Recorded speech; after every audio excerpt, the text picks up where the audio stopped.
Voice of America Urdu کی weekly high lights کے ساتھ میں ہوں کاشف آوان۔ آج کے پوڈ کاسٹ میں آپ سنیں گے پینڈورا پیپرز میں دنیا کی کئی نامور شخصیات کی آف شور کمپنیوں کا انکشاف، بھارت میں کسانوں کے احتجاج کو 1 سال مکمل لیکن تحریک دم توڑتی نظر نہیں آ رہی، اور دنیا کے سب سے بڑے میلے دبئی ایکسپو کا آغاز۔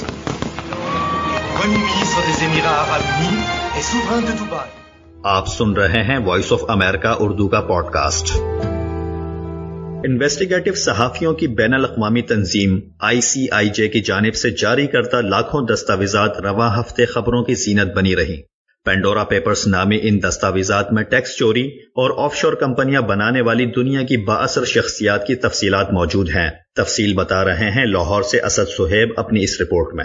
پاکستان سمیت دنیا بھر میں ان دنوں پینڈورا پیپرز کا چرچا ہے۔ تحقیقاتی صحافیوں کی عالمی تنظیم international consortium of investigative journalist ICIJ نے پاکستانی وقت کے مطابق اتوار کی شب 9:30 بجے اپنی ویب سائٹ پر پینڈورا پیپرز کے عنوان سے تفصیلات جاری کی، جن پر 117 ممالک سے تعلق رکھنے والے 600 صحافیوں نے 2 سال تک کام کیا تھا۔ پینڈورا پیپرز میں 200 سے زائد ممالک کی 29,000 آف شور کمپنیوں کے بارے میں معلومات فراہم کی گئی ہیں۔ ان آف شور کمپنیوں کی ملکیت 45 ممالک سے تعلق رکھنے والی 130 ارب پتی شخصیات کے پاس ہے۔ ICIJ کی طرف سے جاری کردہ اس تفصیلی رپورٹ میں پاکستان کے سیاستدان، بیوروکریٹس، کاروباری شخصیات اور فوجی افسران سمیت 700 پاکستانیوں کے نام بھی ان پیپرز میں شامل ہیں۔ پاکستان میں جن اہم شخصیات کی آف شور کمپنیاں سامنے آئی ہیں، ان میں وفاقی وزیر خزانہ شوکت ترین، حکمراں جماعت کے سینیٹر فیصل واؤڈا، مسلم لیگ کاف کے سینئر رہنما چودھری مونس الہی اور سابق وزیر خزانہ اسحاق ڈار کے صاحبزادے علی ڈار شامل ہیں۔ پیپرز میں پاکستانی فوج کے بعد سابق افسران اور ان کے اہل خانہ کی آف شور کمپنیوں کا بھی انکشاف ہوا ہے۔ پینڈورا پیپرز میں نام آنے پر پاکستانی سیاستدانوں اور دیگر افراد کی جانب سے جہاں وضاحتوں کا سلسلہ جاری ہے، تو وہیں وزیر اعظم عمران خان نے اعلان کیا ہے کہ حکومت ان تمام شہریوں کی پڑتال کرے گی جن کے نام آئے ہیں، اور اگر کوئی بدعنوانی ثابت ہوئی تو مناسب کارروائی کی جائے گی۔ پاکستان کے علاوہ پینڈورا پیپرز میں دنیا کے کئی دیگر ممالک کے کئی موجودہ اور سابق سربراہان مملکت اور ان کے قریبی ساتھیوں کے نام بھی ہیں۔ پینڈورا پیپرز میں اردن کے بادشاہ عبداللہ دوم، برطانیہ کے سابق وزیر اعظم ٹونی بلیئر، چیک ریپبلک کے وزیر اعظم آندرے بابس، کینیا کے صدر ابورو کنیاتا کا نام بھی شامل ہے۔ فہرست میں قطر کے سابق وزیر اعظم حماد بن جاسم الثانی، بحرین اور موزمبیق کے سابق وزیر اعظم، اردن کے 2 سابق وزیر اعظم، ایل سلواڈور کے 2 سابق صدور، پاناما کے 4 سابق صدور اور لبنان کے سابق وزیر اعظم حسن دیاب کے نام بھی شامل ہیں۔ سیاستدانوں کے علاوہ پینڈورا پیپرز میں کولمبیا سے تعلق رکھنے والی معروف گلوکارہ شکیرا، بھارت کے لیجنڈ کرکٹر سچن تندولکر اور جرمن سپر ماڈل کلاڈیا سکفر کے نام بھی شامل ہیں۔ اسد صہیب، اردو VOA، لاہور۔ اگر آپ سوشل میڈیا کے عادی ہیں تو یقیناً پیر کا دن آپ کے لیے مشکل رہا ہوگا۔ سماجی رابطوں کے مقبول پلیٹ فارم فیس بک، انسٹاگرام اور واٹس ایپ کی سروسز دنیا بھر میں پیر کو کئی گھنٹوں تک متاثر رہیں، جس سے صارفین کو مشکلات کا سامنا کرنا پڑا۔ مزید جانتے ہیں ہمارے نمائندے محمد بلال خان سے۔ بلال، کیا ہوا تھا پیر کو؟ جی کاشف، پیر کو اچانک رات تقریباً پاکستانی وقت کے مطابق 9 بجے کے قریب فیس بک اور اس کے دیگر پلیٹ فارم واٹس ایپ اور انسٹاگرام کی سروسز معطل ہوئیں اور صارفین کا ایک دوسرے سے رابطہ منقطع ہو گیا۔ ابتدا میں تو کچھ صارفین کو یہ لگا کہ شاید ان کے انٹرنیٹ کا کوئی مسئلہ ہے یا کوئی اور وجوہات ہیں جبھی وہ ایک دوسرے کو پیغام نہیں پہنچا پا رہے یا ان سے رابطہ نہیں کر پا رہے، لیکن جب تھوڑی دیر بعد ٹویٹر اور دیگر پلیٹ فارم پہ معلوم ہوا کہ فیس بک کی سرور ڈاؤن ہے اور فیس بک کی تمام پلیٹ فارم کی جتنے واٹس ایپ ہو گیا، انسٹاگرام، ان کی سروسز متاثر ہیں۔ اس پر فیس بک کی جانب سے اگرچہ فوری طور پر تو کوئی رد عمل وضاحت نہیں آئی تھی کہ کیا وجوہات ہیں، لیکن کچھ وقت بعد فیس بک نے ایک بیان جاری کیا اور صارفین سے معذرت کی اور بتایا کہ کانفیگریشن کی تبدیلیوں کی وجہ سے یہ بندش ہوئی اور فیس بک کے جو ڈیٹا سینٹرز ہیں ان کا انٹرنیٹ سے رابطہ منقطع ہو گیا۔ فیس بک کا سرور تقریباً 6 گھنٹے تک ڈاؤن رہا اور پاکستانی وقت کے مطابق رات تقریباً 2:45-3 بجے کے قریب اس کی سروس دوبارہ بحال ہونا شروع ہوئی۔ تو بلال، لوگوں کا کیا ری ایکشن تھا اس پر؟ کاشف، اس پہ ری ایکشن بڑا کمال تھا، اگرچہ زیادہ تر ری ایکشن مزاحیہ تھا لیکن بعض لوگوں نے اس پر تنقید بھی کی۔ ٹویٹر پر ایک میمز کا طوفان برپا تھا، لوگ مختلف میمز شیئر کر رہے تھے، لیکن دوسری جانب کچھ لوگ فیس بک کے اس آؤٹیج پر تنقید بھی کر رہے تھے کیونکہ انہیں رابطوں میں مشکلات کا سامنا تھا۔ یہی نہیں بلکہ اس موقع پر بڑے بڑے برانڈز نے بھی اس موقع کا فائدہ اٹھاتے ہوئے مختلف طریقے کی تصاویر اور میمز شیئر کی، کچھ نے طنز کیا، کچھ نے مزاحیہ پوسٹ کی. اس سے دیگر پلیٹ فارم کو بھی فائدہ پہنچا. واٹس ایپ کے متبادل ٹیلی گرام میسجنگ سروس کو اس سے کافی فائدہ ہوا، اور ٹیلی گرام کا یہ دعویٰ ہے کہ اس 6 گھنٹے کے آؤٹیج کے دوران ان کے نئے صارفین کی تعداد میں 7 کروڑ کا اضافہ ہوا ہے. بلال، اس بندش کا نقصان کیا ہوا؟ کاشف، اس بندش کا نقصان صرف فیس بک کو نہیں ہوا، بلکہ فیس بک سے منسلک لاکھوں ایسے صارفین کو ہوا جو صرف فیس بک کے ذریعے اپنا کاروبار یا کانٹینٹ پرووائڈ کرتے ہیں دیگر لوگوں کو. اپنا کاروبار فیس بک سے ان کا منسلک ہے، کاروبار کا ذریعہ ان کا فیس بک ہے. تو لاکھوں لوگ اس 6 گھنٹے کی بندش میں اس سے متاثر ہوئے، اور ان کو مالی طور پہ بھی نقصان ہوا ہوگا، اگرچہ اس کے صحیح اعداد و شمار سامنے نہیں آئے، لیکن کاروبار کا ان کو نقصان ضرور ہوا ہوگا. دوسری جانب فیس بک کو بھی اس سے بڑا مالی نقصان ہوا ہے. 6 گھنٹے کی بندش کے دوران تقریباً فیس بک کے جو شیئرز ہیں وہ 4.9% تک گر گئے، اور شیئر گرنے سے فیس بک کے جو بانی ہیں مارک زکربرگ کی جو دولت ہے وہ لگ بھگ 6 ارب ڈالر ان کی دولت میں کمی آئی ہے. شکریہ بلال اس تفصیلات کا. آگے چل کر آپ سنیں گے ہنری ایوری نے مغل بحری جہاز گنج ای سوائی کو لوٹا، جو 1695 میں حج کے بعد مسافروں کو لے کر لوٹ رہا تھا. مغلیہ دور کے نایاب سکے ہندوستان سے امریکہ کیسے پہنچے؟ دنیا بھر میں ہر سال سب سے زیادہ اموات دل کے امراض کی وجہ سے ہوتی ہیں، اور دل کے بیشتر امراض کا تعلق شریانوں کی بندش سے ہوتا ہے. شریانوں میں خون کی روانی برقرار رکھنے کے لیے اسٹنٹس ڈالے جاتے ہیں. کچھ عرصے قبل تک پاکستان میں اسٹنٹس درآمد کیے جاتے تھے، لیکن اب پاکستان اس کی تیاری میں خود کفیل ہو رہا ہے. اسلام آباد سے عاصم علی رانا کی رپورٹ. پاکستان میں حکومت کے مطابق دل کی بیماریوں کے علاج کے لیے ملک میں ہر سال اینجیوپلاسٹی کے تقریباً 45,000 آپریشن کیے جاتے ہیں. اینجیوپلاسٹی میں دل کی بند ہوتی شریان میں دھات کا بنا جالی دار پائپ نما ٹکڑا ڈالا جاتا ہے تاکہ خون روانی سے گزر سکے. یہ ٹکڑا سٹنٹ کہلاتا ہے. پاکستان میں ہر سال تقریباً 1.5 لاکھ سٹنٹس کی ضرورت پڑتی ہے، جو کچھ عرصہ پہلے تک صرف بیرون ملک سے درآمد کیے جاتے تھے، لیکن اب پاکستان ان کی تیاری میں خود کفیل ہو رہا ہے. اسلام آباد میں قائم national university of science and technology میں یہ سٹنٹس تیار کیے جا رہے ہیں. جب اس کی پروڈکشن فیسلٹی یہاں پہ لگائی تو یورپین انسپیکٹرز آئے، اور یورپین کمیشن کی لائسنس نوٹیفائڈ باڈی کے انسپیکٹرز نے آ کے بڑی ایکسٹینسو اس کی انسپیکشنز کر کے اس کو ISO 13485 سرٹیفائی کیا. پھر ڈریپ کے انسپیکٹرز آئے، انہوں نے اس کی سارے کوالٹی پروسیجرز کو اور سارے سٹینڈرڈز کو انسپیکٹ کیا اور اس کو ہمیں مینوفیکچرنگ لائسنس دیا. پاکستان دنیا میں 18واں اور مسلم ممالک میں ترکی کے بعد دوسرا ملک ہے جہاں دل کے امراض کے لیے اب سٹنٹ بنائے جا رہے ہیں. پاکستان میں بننے والے سٹنٹس کے جرمنی اور پھر پولینڈ میں ٹیسٹ کے بعد راولپنڈی کے RIC اور کراچی کے national institute of cardio vascular disease میں تجربات کیے گئے. ہم نے ٹرائل میں جو ہے وہ 20 مریضوں کو جو ہم نے سٹنٹ ڈالے، اور اس میں ہم نے دیکھنا یہ تھا کہ کیا سٹنٹ جو ہے آرام سے چلا جاتا ہے، کوئی پرابلم تو نہیں ہوتا، جہاں پہ بلاکیج ہے وہاں پہ پہنچ جاتا ہے کہ نہیں پہنچتا. تو ہم نے یہ سٹنٹ ڈالے ہیں، اس میں ماشاءاللہ بہت سے ریزلٹس آئے ہیں. اور جو ہم نے ان کے بعد میں اینجیوگرافی کی ہے، CT اینجیوگرافی کی ہے، ان CT اینجیوگرافی میں سوائے ایک میں تھوڑی سی بلاکیج آئی ہے، باقی سارے کے سارے پیٹنٹ ہیں 10 مہینے کے بعد. نسٹ فی الحال 15,000 سٹنٹ سالانہ بنانے کی صلاحیت رکھتا ہے. نسٹ میں بیئر میٹل اور ڈرگ ایلوٹیڈ سٹنٹ تیار کیے جا رہے ہیں. اس کے ساتھ ساتھ اینجیوگرافی میں استعمال ہونے والے کیتھیٹر بیلون بھی بنائے جا رہے ہیں. بیئر میٹل سٹنٹ جو کہ نان میڈیکیٹڈ ہوتا ہے، یہ پہلے یہ 50,000 سے سٹارٹ ہوتا تھا اور 70-75 ہزار روپے میں جاتا تھا. اب یہ 20-22 ہزار روپے میں، 30 ہزار روپے میں آپ کو اچھا سٹینٹ مل جاتا ہے. تو ہم اس کو 15,000 روپے میں لانچ کرنے جا رہے ہیں. جو ڈرگ لوٹنگ سٹینٹ ہے یہ 1.25 لاکھ 1.5 لاکھ سے سٹارٹ ہوتا تھا اور 2-2.5 لاکھ روپے تک جاتا تھا.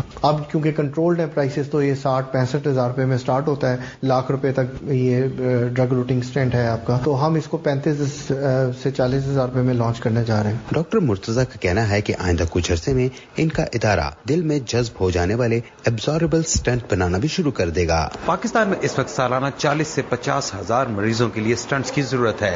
اس ضرورت کو پورا کرنے کے لیے پاکستان کا مکمل انحصار بیرون ملک سے درآمد پر تھا. پاکستان میں تیار ہونے والے ان سٹنٹ سے مریضوں کو بہتر اور سستی طبی سہولت میسر ہوگی. عاصم علی رانا، اردو VOA، اسلام آباد. آپ سن رہے ہیں وائس آف امریکہ اردو کا پوڈ کاسٹ.